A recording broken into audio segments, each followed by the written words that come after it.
Bagian yang pertama adalah mengenai evidence-based medicine yang kita punya, guidelines. Jadi kita akan membahas mengenai A sampai Z, mengenai details, mengenai how to handle PCI, how to do PCI in post-CABG patients, baik arterial ataupun venous grafts, baik early maupun late failures, graft failures. Saya mulai dengan slide pertama. Mengapa PCI pada post-CABG? Kita tahu pada post-CABG, kita nggak terlalu senang untuk mengirim pasiennya untuk second surgery kalau bisa. Jadi ini adalah problem yang kita hadapi kalau kita mempunyai post-CABG patients. Masalahnya bisa terjadi either pada native vessels-nya, pembuluh darah aslinya, atau pada graft-nya, bypass failures. Tapi saudara lihat di tengah sini yang saya tulis, due to the high risk of redo CABG, coronary vascularization is performed by PCI in nearly all prior CABG patients. Jadi hampir semua pasien yang ada bypass failures itu adalah tanggung jawab kita semua. Jadi kita harus menyelesaikan, dan masalahnya adalah PCI pada post-CABG itu nggak sama dengan PCI yang pada native coronary artery yang kita sehari-hari lakukan di rumah sakit. Kenapa lain? Karena ada beberapa challenges. Challenge yang kelompok pertama adalah clinical challenges, karena pasiennya umumnya adalah pasien yang high risk. Karena usia, karena kita tahu bypass itu mengalami failure sesudah sekian tahun, pasiennya frail, sering pasiennya mempunyai chronic kidney disease atau poor left ventricular function. Juga ada technical challenges, ya ini nggak sedikit nih, failing grafts, chronic total occlusion, hampir semua pasien mempunyai severe calcifications. Pembuluh darahnya sering tortuous, thrombus, ada thrombus, problem embolism. Karena pasien yang dikirim di CABG untuk bypass pun sebelumnya udah jelek. Jadi kita harus memperbaiki yang lebih jelek dari yang jelek gitu. Dan vein graft juga bisa digunakan untuk retrograde crossing kalau kita mau membuka dari belakang native vessels-nya retrogradely dari distal anastomosis. Tapi ini juga very challenging. Ada guidelines yang besar, satu adalah American Guidelines, yang kedua adalah European Guidelines. American Guidelines itu belum diperbaharui dari sekitar 9 tahun yang lalu, 2011. Kalau kita lihat di sini, pada bab mengenai vein graft intervention, untuk kelas pertama itu embolic protection device. Ini harus dipakai pada semua graft intervention kalau technically feasible. Ini kelasnya kelas 1B, jadi tinggi sekali. Kalau graftnya udah mengalami occlusion, sama sekali tidak disarankan. Glycoprotein 2B3A inhibitors itu dianggap tidak ada benefit. Jadi kalau kita lihat di recommendations tahun 2011 ini, yang kita bisa apply itu hanya embolic protection device. Kelasnya tinggi nih, 1B. Itu 2011. Kemudian kita tahu ada meta-analisis 2017 untuk menilai manfaat daripada EPD, embolic protection device, ini meta-analisis daripada berbagai clinical study. Dalam kaitan dengan all-cause mortality dan major adverse cardiovascular events, kita lihat di sini p-value-nya tidak mencapai kemaknaan statistik. Jadi, no apparent benefit of EPD during vein graft intervention in the contemporary real-world practice. Itu in terms of mortality and MACE. In terms of TVR and very procedural myocardial infarction, sama aja, nggak ada manfaat sama sekali. Jadi rekomendasi yang tadi kelas 1B itu ternyata pada meta-analisis ini tidak ada gunanya sama sekali. Untungnya pada tahun 2019 ini ada satu lagi publikasi di mana pasien yang di-analyze pada clinical study itu besar sekali. Ini dari berbagai clinical study ini hampir 500 juta gitu. Nah, kita lihat di sini ternyata hasilnya cukup baik untuk survival dalam follow up sekitar 1 tahun. Ini kalau kita bandingkan mereka yang menggunakan vein graft embolic protection device dan yang tidak menggunakan embolic protection device. Jadi ada harapan untuk kita gunakan embolic protection device. Ini tahun 2019. Nah, sekarang kita beralih ke guidelines yang berikutnya adalah guideline yang relatif agak lebih baru 2018. Pada guideline 2018 ini dibedakan graft failure yang early dan yang late. Jadi kalau yang early ini itu disarankan emergency reoperation, jadi redo surgery atau PCI. Nanti saya akan bahas sedikit mengenai ini. Kapan redo, kapan PCI.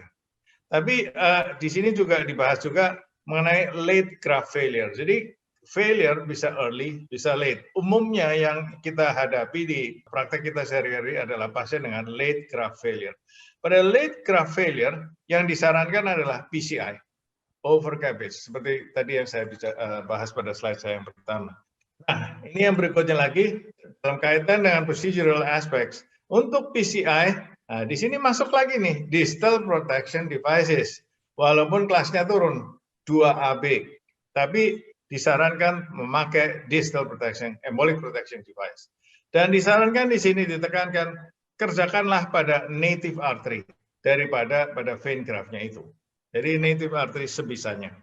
Nah, sekarang saya bahas sedikit mengenai early graft failure sebelum saya nanti beranjak ke yang late graft failure. Karena yang early ini nggak terlalu banyak. Kalau kita mempunyai pasien dengan early graft failure di bawah 1 bulan, umumnya ini adalah pada vein graft. Kemudian lebih sedikit lagi pada radial artery graft. Kemudian lebih sedikit lagi pada internal memory graft. Internal memory biasanya baik sekali. Kita lihat di sini hanya 1 sampai 2,5%. Dan masalahnya adalah biasanya karena trombosis dan surgical problem. Jadi ini banyak karena technical problem dah. Dan graft memang bisa di-treat dengan PCI, tapi kita mesti ingat healing daripada suture lines itu membutuhkan waktu 2 bulan. Jadi kalau kita nggak kebenaran melakukan PCI pada pasien seperti ini, bisa merobek jahitan dan menginjus perforation. Jadi karena itu kita harus memikirkan apakah pasien ini bisa juga dilakukan, pada pasien ini, pasien seperti ini dilakukan redo surgery. Itu mengenai graft failure, yang early. Nah sekarang yang late graft failure. Ini kita lihat di sini perbandingan outcomes PCI pada vein graft dan non-vein graft pada clinical study yang besar, ADAPT DES tadi. Kita lihat di sini dalam kaitan dengan death, myocardial infarction, TVR, cardiac death, stent thrombosis, dan target vessel failure, kita lihat semua amat bermakna, jauh lebih baik kalau kita melakukannya bukan pada vein graft itu. Jadi kita lihat di sini, venous vein graft PCI is associated with a considerably high risk of 2-year adverse ischemic events. Jadi tidak terlalu mengembirakan. Nah, jadi sekarang bagaimana sikap kita kalau kita menghadapi post-cabbage patients? Kita mempunyai pasien dengan vein graft lesions. Kalau kita mempunyai pasien seperti ini, kita mesti pikir dulu, apakah pada pasien ini kita bisa melakukan redo surgery, redo cabbage. Jadi kita lihat begini, kalau memang pasien itu membutuhkan additional coronary vascularizations dan pasien itu belum punya 5, kita harus pikirkan kalau memang teritori ischemic territory itu di 5 teritori, kita boleh pikirkan redo cabbage karena hasilnya biasanya baik. Tapi kalau tidak kita lihat native artery-nya itu lesi di situ tuh kompleks sekali enggak? Kalau nggak terlalu kompleks, dan kita tahu bahwa kita sekarang makin lama makin pinter untuk melakukan PCI, maka kita melakukan PCI, tapi targetnya kalau bisa pada native vessels. Karena hasilnya lebih durable. Seperti yang tadi saya sudah sampaikan, hasil pada vein graft intervention biasanya nggak terlalu memuaskan. Kemudian, tapi kalau native vesselnya nggak bisa dikerjain gimana? Ya apa boleh buat. Kita harus memikirkan untuk kita melakukan intervention pada vein graft tersebut. Jadi walaupun demikian, kita lihat lagi. Kalau kita udah lihat vein graphnya, aduh sama sekali nggak bisa, ya apa boleh buat. Walaupun lesi di native vesselnya itu kompleks sekali, ya coba-coba aja di situ dulu. Baru kalau nggak bisa, baru kita melakukan intervention pada vein graph. Ini adalah alur bagaimana kita melakukan sikap kita pada post capex patient. Kalau kita melakukan PCI pada vein graph, apa yang harus kita consider? Kita melakukan PCI pada vein graph bila lesinya discrete, pendek, dan tidak diffuse. Jadi kalau kita mempunyai pembuluh darah yang amat diffuse dan banyak lesi-lesi trombotik sepanjang jalannya, kalau bisa jangan ditreat, karena hasilnya nggak akan baik. No visible thrombus, no mobile debris, no stenotic lesion. Jadi kalau kita udah punya pasien dalamnya di dalam stent, di dalamnya udah ada stent-nya stenotic, dikerjakan biasanya hasilnya nggak bagus. Lesinya bukan ortho-ostial dan bukan pada distal anastomosis karena re-stenosisnya tinggi. Bukan pembuluh darah yang sebelumnya occluded. Vein graphnya nggak terlalu tua sekali.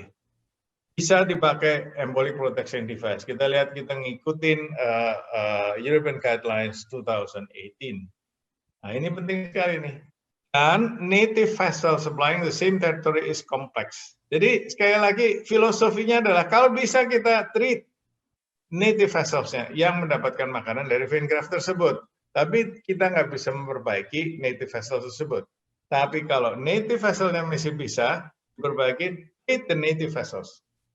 We always treat the native vessel when it is simple and the vein graft lesions is complex. Nah, sekarang gimana kita memilih guiding catheter kita? Untuk vein graft lesions, backup support biasanya nggak terlalu vital sekali, kecuali kalau lesinya itu amat distal dan delivery daripada embolic protection device itu challenging. Nah, ini adalah pemilihan guiding catheter yang biasanya kita pakai. Saudara baca aja sendiri. Nah, di sini apabila guiding catheter itu tidak bisa masuk ke dalam ostium daripada vein graft itu dengan baik, kita bisa pakai guide extension, guide liner atau guide sila, dan kemudian untuk melakukan opacification, contrast injection pada graft tersebut dan stent delivery. Shorter guiding catheter kadang-kadang dibutuhkan kalau lesinya distal sekali atau kita anticipate bahwa akan panjang sekali alat-alat yang kita harus masukkan. Itu mengenai guiding catheter. Sekarang mengenai stent. How to do proper stenting procedures. Stent, kita harus ingat bahwa vein graft, kalau kita lakukan stenting, itu restenosis rate-nya tinggi. Apalagi kalau pasiennya datang dengan acute coronary syndrome. Stent sizing, kita tidak boleh oversize. Jadi malah ada kecenderungan untuk slightly undersize. Jadi kadang-kadang lebih kecil daripada vessel diameternya. Kemudian never oversize. Penting sekali avoid perforations. Nanti saudara akan lihat kenapa ini penting sekali. Avoid perforation. IFUS bisa menolong. Positi nggak terlalu banyak. Walaupun ada yang pakai, tapi lebih banyak orang pakai IFUS. Direct stenting itu mengurangi periprocedural myocardial infarction, kecuali kalau lesinya severely stenotic dan atau membutuhkan delivery daripada embolic protection device, dan mungkin kita harus melakukan pre-dilatation. Kemudian kalau kita mau deploy stent kita melakukannya dengan prolonged slow balloon inflation at nominal pressure, not too high. Nanti kita bikin embolic debris lari ke bawah semua. Biasanya tidak perlu post-dill. Dan kalau dibutuhkan, sizingnya adalah 1:1, jangan oversize. Oversize nggak banyak gunanya untuk mencegah embolic embolizations. Gunakanlah microvascular vasodilators, nitrates, whatever, nitroprusside dan sebagainya. Consider thrombectomy kalau misalnya ada high thrombus burden. Sekali lagi, glycoprotein 2B3A inhibitors nggak ada efeknya. Dan prolonged depth. Nanti saya akan bahas lagi mengenai prolonged depth. Ini adalah meta-analisis membandingkan DES dan MS, bare metal stent sekarang udah nggak ada, tapi basically di sini nggak ada bedanya antara bare metal stent dan drug-eluting stent in terms of especially long-term clinical outcomes dalam kaitan di sini all-cause mortality, MACE, stent thrombosis, TLR, TBR, dan sebagainya. Tapi sekali lagi, ini walaupun publikasinya adalah 2018, tetap sekarang disarankan dipakai second generation drug-eluting stent. Jadi saya rasa kita nggak usah ikut dengan meta-analysis ini, pilihlah saja second generation drug-eluting stent, karena whatever PMS juga sudah jarang dan ini akan lebih baik. Apakah FFR ada gunanya? Ternyata FFR nggak terlalu banyak gunanya. Jadi FFR pada vein graft itu adalah results daripada flow, mencerminkan juga flow di native coronary artery dan collateral vessels. Jadi FFR bisa normal walaupun vein graftnya mempunyai severe stenosis. Dan progression daripada vein graft lesion itu amat unpredictable. Jadi misalnya FFR-nya bagus, mungkin dalam waktu berapa bulan, berapa minggu, tahu-tahu udah menutup. Jadi progresinya nggak predictable seperti misalnya lesion atherosclerotic pada native vessels. Ini adalah beberapa studi yang menunjukkan bahwa ini yang saya highlight dengan huruf dengan kuning, warna kuning. Kita lihat di sini sama sekali tidak mempunyai nilai yang klinis yang terlalu besar. Jadi FFR kita boleh lupakan.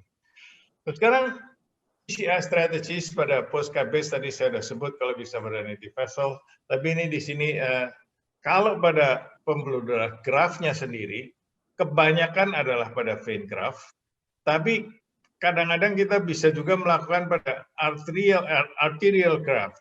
Nah, arterial graft ini beberapa points yang harus diingat adalah redo cabbage, kita kalau bisa enggak. Kita harus mempunyai high threshold kalau mau melakukan PCI ke memory artery. Jadi kalau bisa janganlah melakukan PCI melalui memory artery karena high risk untuk ischemia dan complications. Dan memory artery sering itu tortuous, very tortuous, belok-belok sekali, panjang sekali, dan sering terjadi accordion effect. Jadi pembuluh darahnya berlipat-lipat dan ini akan menyebabkan flow compromise dan ischemia. Nah, lesi ini kita namakan pseudo lesions dan ini sama sekali akan resisten terhadap pemberian vasodilator. Jadi ini vasodilator nggak ada gunanya. Hip guide intubations kadang-kadang kita harus lakukan kalau kita mau melakukan intervention melalui memory artery, tapi kita harus hati-hati, memory artery itu prone untuk dissection atau perforation. Jadi hati-hati. Kadang-kadang terjadi lesi di proximal subclavian artery di sini. Nah ini kita harus nilai juga kalau kita ada ischemia di LAD territory, barangkali kita bisa pasang stent di sini, maka ini akan menyelesaikan masalah. Nah sekarang itu tadi di memory artery. Jadi kalau bisa enggak. Tapi kalau toh harus dilakukan itu tadi ada beberapa pointers yang saya sudah sampaikan. Nah sekarang kalau kita mau melakukan intervention pada vein graft, yang kita paling takut adalah distal embolizations. Jadi kita tadi saya sudah berkali-kali sampaikan penggunaan embolic protection device.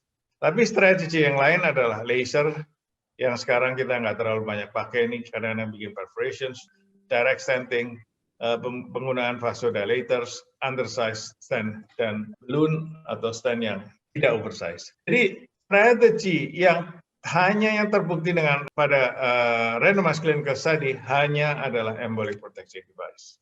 Ada opsi lain, yaitu aspirasi daripada stagnant blood column di vein graft tersebut, tapi distalnya kita taruh balon supaya nggak terjadi distal embolizations atau filter device. Kemudian embolic protection device tadi saya sudah sampaikan ada yang guideline yang dulu di American Heart itu kelas 1B. Tapi pada guideline yang sekarang kelasnya sudah turun 2A level of evidence B. Itu European guidelines.